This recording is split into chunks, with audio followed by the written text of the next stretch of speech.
अस्सलामुअलैकुम बिस्मिल्लाहिर्रहमानिर्रहीम अल्लाहुम्मा सल्ली अला मुहम्मदिन। आज जो रेसिपी हम आपसे शेयर करने जा रहे हैं वो आलू की टिक्कियाँ हैं। बहुत ही अच्छी और मज़ेदार बनने वाली हैं। इसके लिए हमने आलू ले लिए हैं। ठीक है, आलू आधा किलो के करीब लिए, उसे बॉयल कर लिया अच्छी तरह से। हम उसे मैश कर लेंगे हाथ की मदद से। इस तरह से सारी अच्छी तरह से इसे मैश करेंगे। इस तरह 1 चम्मच के करीब हम चाय का इसमें नमक डाल देंगे, और जो है हमने जो ज़ीरा और जो अजवाइन है पिसी हुई वो डालेंगे। मिक्स कर लेते हैं इसको अच्छी तरह। इसमें चले जाएगा गरम मसाले का 1 चम्मच चाय का चले जाएगा। ठीक है, और इसमें हम ब्लैक मिर्च जो है काली मिर्च का पाउडर डाल देंगे, वो भी चाय का 1 चम्मच चले जाएगा। और जो पुदीना है वो थोड़ा सा हमने काटा हुआ तो वो डाल देंगे। और इस तरह से चॉप किए हुए हम जो है टमाटर वो डाल देंगे। एक हमने लिया था, उसे इस तरह से अच्छी तरह से चॉप कर लिया है। और इसी तरह ही हमने प्याज को चॉप किया हुआ इस तरह से वो डाल देंगे। अब हम इसे अच्छी तरह से मिक्स करेंगे, और हल्दी का 1 जो चम्मच है वो हम इसमें ऐड करेंगे।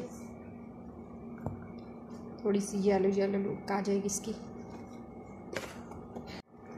हाथों की मदद से आप इसे अच्छी तरह से इस तरह से अच्छी तरह मैश करके इसका मिक्सर सा बना लेंगे। माशाल्लाह से हमने अपनी टिक्कियाँ सारी जो है इस तरह से बना ली है। ठीक है, अब इसे फ्राई करने के लिए जो हमने मसाला तैयार करना है वो करते हैं।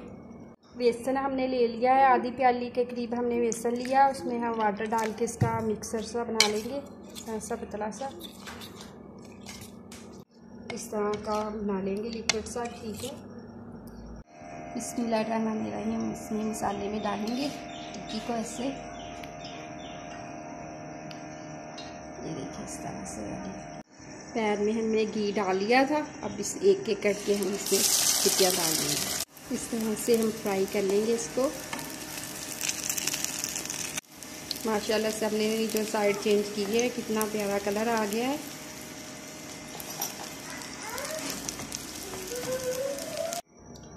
बिस्मिल्लाहिर्रहमानिर्रहीम हमारी आलू की टिक्कियाँ रेडी हो चुकी हैं। बहुत ही मज़ेदार और बहुत ही यम्मी बनी है। आप इस रेसिपी को ज़रूर ट्राई कीजिएगा, आपको बहुत पसंद आने वाली है। ये रेसिपी अपने किचन में बनाएं, अपने प्यारे प्यारे घर वालों को बना के खिलाएं ये रेसिपी। अगर आपको हमारी वीडियो अच्छी लगी हो तो लाइक कर दीजिएगा, शेयर कर दीजिएगा, और हमारे चैनल को भी सब्सक्राइब कर दीजिएगा, और बेल को बटन को लाजमी प्रेस कीजिएगा। इस तरह की मज़ेदार सी रेसिपी आपको मिलती रहे। अल्लाह ताला आपकी दस्तरखान को रहमतों बरकतों और खुशियों से भर दे। अल्लाह हाफिज़।